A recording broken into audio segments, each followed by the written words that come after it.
Yeah. There have been so many pivotal moments that led here for Joe Biden, but I want you to take us inside the moment you decided to weigh in on Biden's behalf in South Carolina. Well, that night when I got home, I spoke with my wife, and she said to me, well, if you really want to have success in defeating this president, you'd better nominate Joe Biden. Hmm. And she was the first one to tell me that Joe Biden was our best bet. And I just cataloged that, took it seriously because she always spent time studying candidates, studying issues, and she never missed calling a race correctly. In fact, Don Fowler used to ask me all the time. He would ask me about a race, and I would tell him what I thought. He would then say, "What does Emily think?" Well, that just sort of got to be the thing.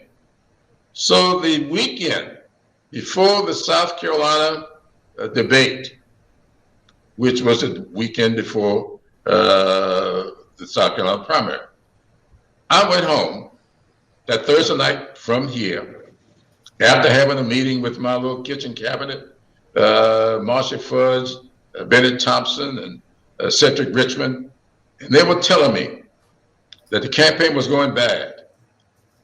He just lost two races, and they thought he was going to lose a third one, Nevada caucus, the following Saturday. They said, you got to endorse, or we don't have a chance. And I told them that I would. And this is tomorrow or the next day. And I says, let me do it my way. So when I got home Thursday night, I had a message. And the message informed me of a funeral that was going to be the next day for my longtime accountant. And I decided I had to go to that funeral. So the next morning, on my way down to Charleston, I stopped at the funeral. Got there 30 minutes earlier, went down the aisle of the church to pay my respects. And as I turned away from the coffin, my eyes met the eyes of an elderly lady sitting on the far end of the front pew. And she beckoned me over to her. I walked over, and she said to me, I need to ask you a question. And if you don't want anybody here to answer, you lean down and whisper it in my ear. I said, okay. And she says, who are you voting for in this primary? And I leaned down and I said, I'm going to vote for Joe Biden. And she snapped her head back and she looked at me and she says, I needed to hear that, and this community needs to hear from you.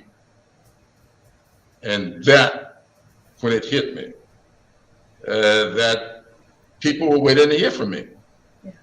And on my way after the funeral, I talked to a few people, and sure enough, several people would ask, who should we vote for?